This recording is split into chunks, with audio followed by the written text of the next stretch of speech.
Hello my dear friends, you're in the MilitarySummary channel, and today we will discuss the situation in Ukraine on the 5th of April of 2024.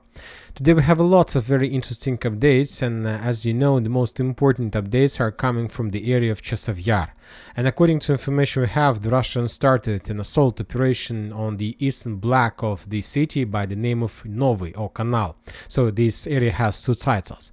As you can see, we have a lot of geolocations. One of the geolocations about the Russian attack we have already discussed in the morning, and today we got more details and more updates about that attack. And now everything at least to me, became clear about the attack, whether the Russians managed to achieve something or not, and what kind of things and what kind of tricky things the Russians were using during the attack. So let's discuss this attack once again, and I'll give you a very interesting details. First of all, let's launch the video once again, and on this video we can see the Russian attack. These are, let's say, Russian armored vehicles heading towards the Ukrainian positions. The video was published by the 67th Mechanized Brigade. The Russians, as you can see, were using just light vehicles without tanks, just light vehicles. So the Russians knew that there were going to be no probably anti-tank fire or something like this. The Russians were very fast. The Ukrainians, as you can see, at some point start bombing and attacking the Russians, but most of the strikes the Ukrainians basically missed. And this is the final part of the video we have. If we return back to this video, I would like to point your attention to this personal carrier. This is it. This is one. So as you can see, at some point, one personal carrier, this one, let's say, turned and start moving towards Chasiv Yar. So if we make some analysis, we're gonna understand that during that attack, just one personal carrier with infantry or assault troopers moved further in direction of Chasiv Yar. And on these positions, we can see the first Ukrainian positions, the first Ukrainian soldiers who met the Russian armored vehicle and tried to stop the Russians with, let's say, rifle fire, short rifle fire with anti-tank strikes and something like this. But the Ukrainian attempts didn't stop the Russians. They managed to reach the line, they landed the infantry and probably captured the trenches. And then the personal carriers returned back, those let's say 10 or 9 that left. The Russians start clearing the trenches and captured them. So this is like a short story, and of course based on that video, most of the mappers, most of the Telegram channels start building their own projections, speculations, updates, posts saying that the Russians managed to establish control over Kiev as a result of that attack. I'm joking, of course. So first of all, let's get deeper into details, and you're gonna understand exactly what did happen and what the Russians were planning to do by attacking this part of Chasiv Yar. For these purposes, let's play the video, some part from the beginning. And on this scene, once again, we can see significant number of armored vehicles. If we calculate the number, there were around 10 armored vehicles that were attacking the Ukraine positions. And this is the first important thing that you need to understand. There were 10 armored vehicles, but very likely just 2 or 3 were with infantry on board, and 7 were empty. This is very important because from this perspective, when we see significant number of armored vehicles, we imagine a very, let's say, broad front line, full-scale offensive operation with significant number of soldiers, up to 100 or even more. But when getting deeper into details, we understand that there were just 3 personal carriers completely fully loaded with infantry and assault troopers on board, and 7 or something like this. 70% is better because it's very difficult to understand the real number of, let's say, vehicles. 7 were empty and 3 were fully loaded with soldiers.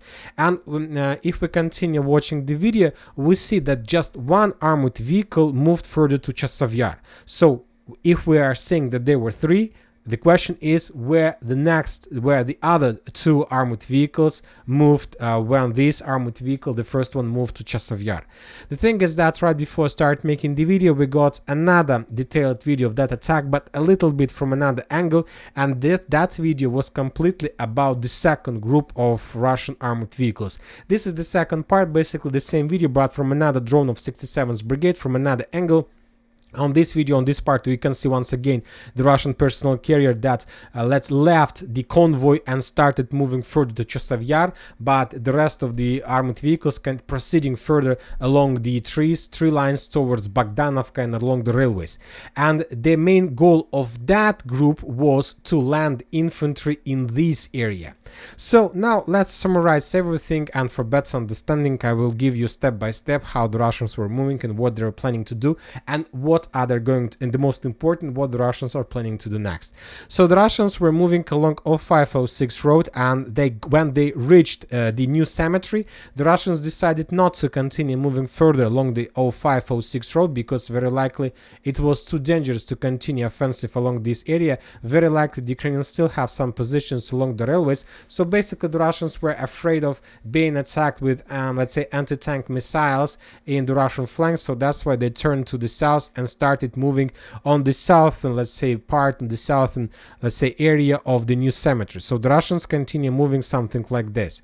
Then the Russians reached the how to say, the end of the Popovo forest, and on this area the Russians turned to the bottom, to the south once again, and the Russians crossed this tree line. This is very important detail, and this is very important because the Russians crossed this tree line. They decided not to move on the top, let's say, side of the tree line. They decided to move on this bottom side of the tree line, and probably the reason of that is that Ukrainians still have control over the railways, and the Ukrainians had chances to attack the Russians if they were moving, let's say, on the northern part of the tree line. So the Russians were moving something like this, almost until, not almost, but until the end of the tree line. They crossed another tree line, they entered 0506 road once again, and on this area, exactly on this, in this part of the convoy trip, the Russians split the convoy into two parts. So that was, let's say, the movement. The Russians were moving something like this. They moved to the bottom, down to the west, again to the bottom, to the west. In this area, they split the group in two parts, and one of the armored vehicles proceed further to Chasiv Yar, where the Russians landed their infantry, and the clashes started on the first streets, among the first streets and the first buildings of the eastern part of Chasiv Yar. And exactly in this area, during the video, you could see, I shown you this, the first Ukrainian soldiers who were located in this part of Chasiv Yar and who met the Russians with short rifle fire. So they start attacking the Russians. Later in the same video, we saw destroyed Russian personal carrier that arrived in the area and landed the Russians. It's very difficult to understand how exactly this battle finished, but as I understand, the Russians did manage to establish control over the trenches. The Russians managed to dig in deeper, and very likely the clashes on this direction continues. That personal carrier was destroyed. So that was the first group in the number of one personal carrier who was sent to this part of Chasiv Yar. And the second group, according to the video, continue moving further along the tree line, along the railways, and they landed the second batch of the soldiers a little bit further to the north. But if you take a look at this video, you're gonna see that armored vehicles, personal carriers didn't stop. They continue moving, and just two of them stopped in the area and landed the infantry.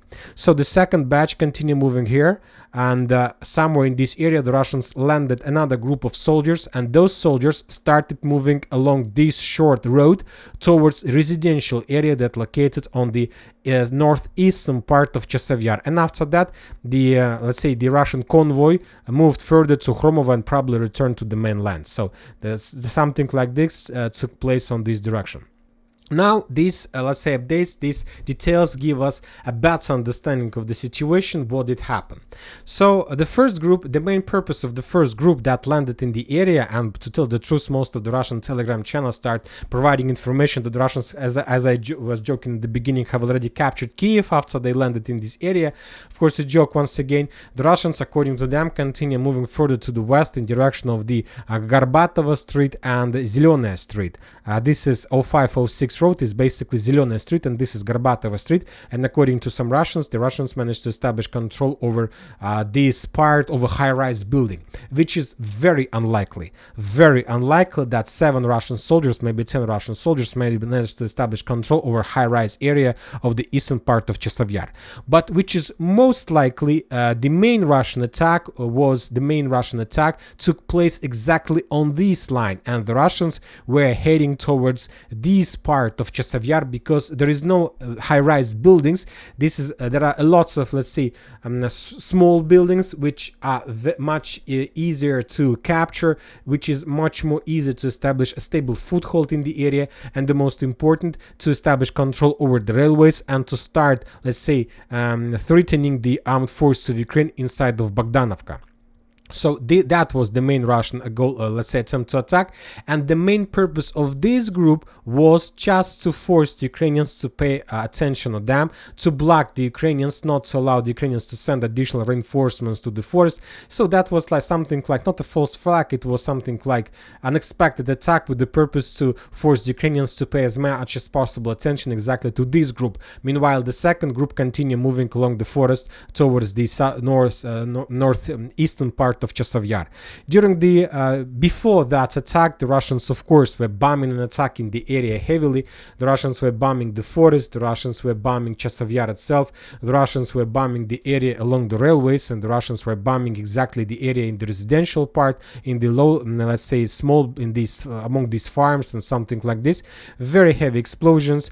Let's say the Russians were clearing and preparing the area, and the most important, the Russians by those attacks, the Russians were trying to hide their real, let's say, plans and their real goals about the area. So the Russians were bombing everything. They were bombing everything, and among, let's say, everything, there were few important points where the Russians were planning to move on.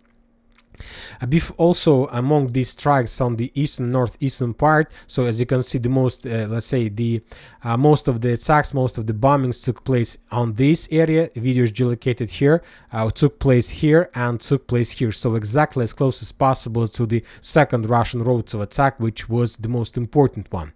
Also, the Russians were bombing this block itself, the farthest positions of armed forces of Ukraine, the farthest building, which probably was used by, or was using or still using by the Ukrainians as the command center, as, let's say, a navigation center, maybe as the main evacuation point, to stay as close as possible to Seversky Donetsk-Donbass Canal, and when time comes, to be as close as possible to the main supply, support evacuation roads, and to run away from the area. Anyway, the sources are saying that the Russians managed to capture the radio signals, radio conversations between the Ukrainians who are located in this part of canal with the Ukrainians in the central and the western part.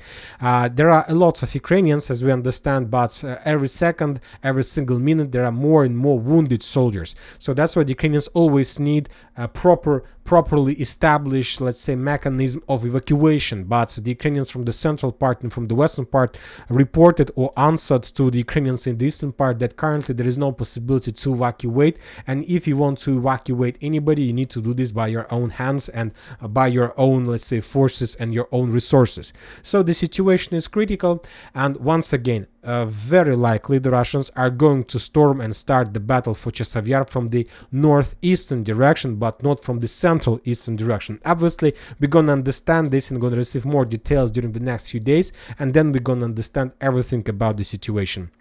Furthermore, another evidence in this theory is that we also received significant number of updates from Bohdanivka itself.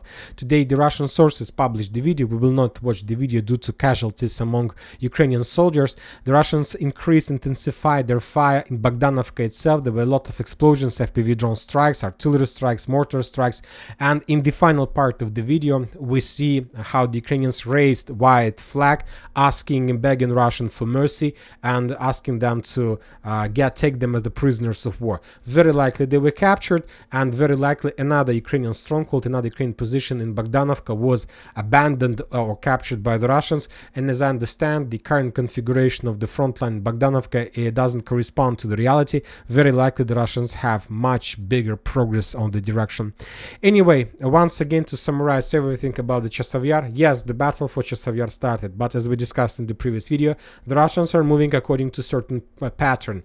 And if we compare the battle for Chasiv Yar and Bakhmut, we can see a lot of common things. If you remember, the battle for Bakhmut started didn't start with the battle for Vuhledar.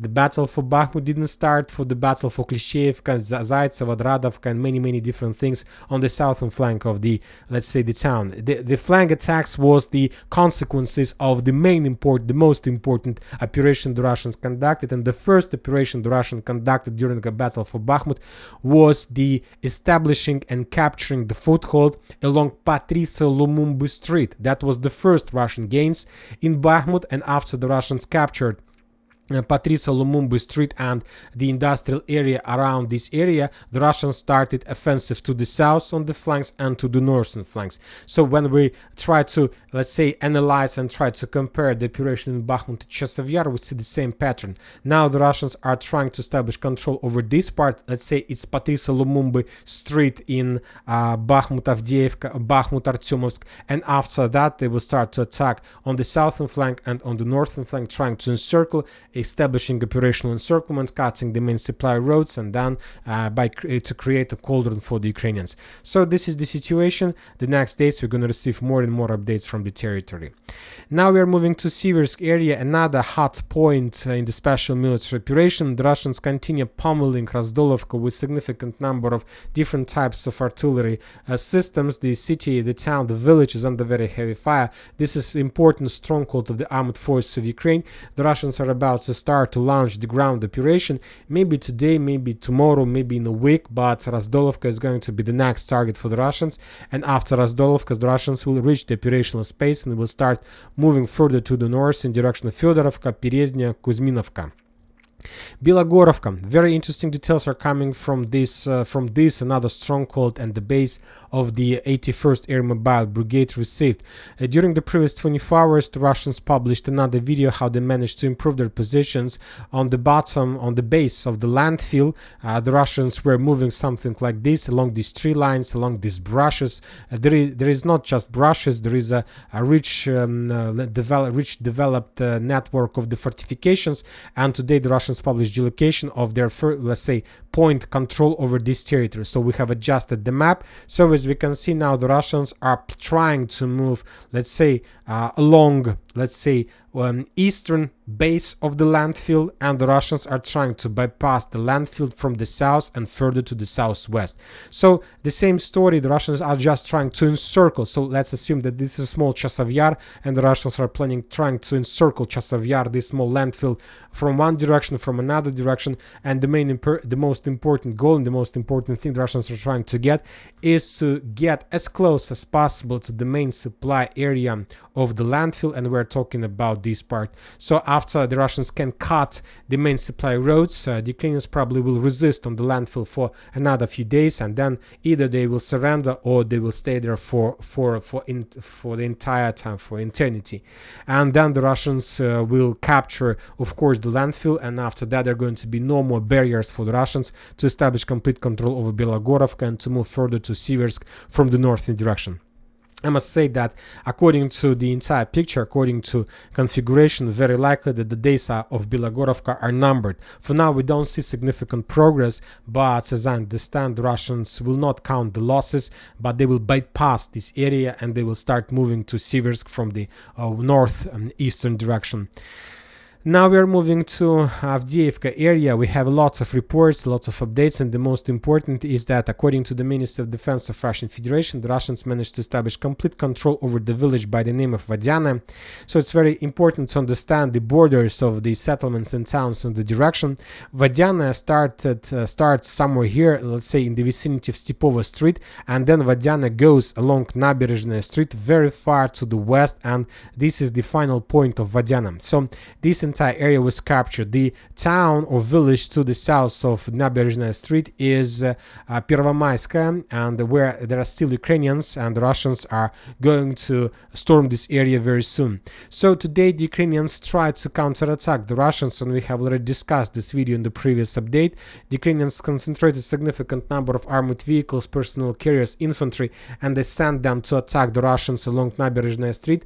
But to tell the truth, the operation was ended without even being started by the Ukrainians, because as soon as the infantry landed, the Russians start pummeling and clearing the area with all types of weapons they have, and the Ukrainians having significant losses. Those who managed to survive were forced to fall back, and after that we got report from the Minister of Defense about complete control over the territory. Different mappers continue updating the area around these, let's say, positions, and according to most of the mappers, this approximated the Russian control on these directions. Significant progress, obviously, and once again the Russians are getting closer and closer, not just to finish, let's say, Pervomaiske, but to finish every single village and settlement populated area on this direction: Pervomaiske, Nitailova, Yasnobrodovka, and Umanskaya. No reports, no updates from Berdichi. A few more FPV drone strikes against Ukrainian vehicles in the direction.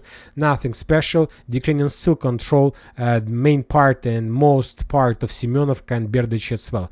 We got also a little additional progress of the Russians along Centralnaya Street in Semyonovka. Few more buildings were captured, and today we got geolocations from the Ukrainian side of FPV drone strikes against the Russians. And we have a certain Russian activity and certain Russian interest towards Ocheretina. Another video of how the Russians were bombing and attacking the Ukrainian strongholds in this residential part, and this is probably the third video during the previous 5 days, and we see certain Russian focus. So the Russians are very interested on this direction, on this, let's say, residential area, because the most important that this, let's say, intersection of all these railways are located on the hill, and the Russians are trying to capture the hill and then to establish control over the territories around the area.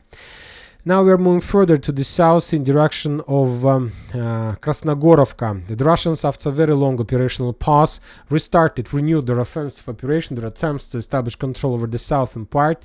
We have lots of FPV drone strikes by the Russian soldiers. The Russians were targeting and destroying the Ukrainian FPV drone operators' positions, trenches and fortifications. We have another FAB 1500 arrived in the area. Very heavy explosion. The Russians attacked the area during the night period of time. This is FAB 1500. Of course, a very powerful strike. Imagine yourself that this is FAB 1500, and very likely less than in 3 months or maybe 4 months we're going to start receiving the first geolocations and first videos of the use of FAB 3000, and very likely that after we start receive these updates, the days of the entire special military operation will be numbered. And we have few more bombings of the residential area to the south of the railways. It looks like all these geolocations look like artillery preparation before further offensive. And we have few Ukrainian geolocations of FPV drone strikes against the Russian, let's say, abandoned armored vehicles. Maybe the Russians have already conducted something on the direction. On this video we see another Russian tank abandoned and destroyed by the Ukrainians. On this video we might see the, let's say, another Russian personnel carrier. So these two videos and these geolocations tell us that very likely the Russians were trying to attack Krasnogorovka once again. We still haven't received videos confirming this. Most of those attacks were repelled by the Ukrainians probably, and but anyway, something happened here during the previous 48 hours, and I expect that soon we're going to receive more details and updates about the attack. Georgiivka, interesting situation. As you have mentioned, as you may noted, that the Russians stopped any offensive operation in the direction.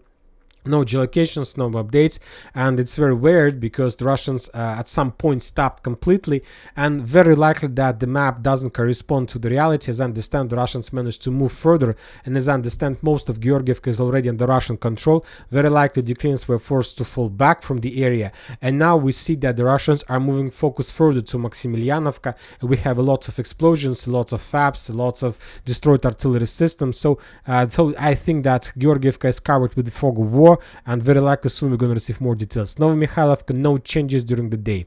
Vuhledar, few more and additional FABs on the coal mine, very heavy explosions. Another day, another FAB in Vuhledar direction. All these things confirms us and tell us that very likely the Russians are going to start the ground operation, and they're going to do this very, very soon, because as I understand now, the Russians are just trying to synchronize.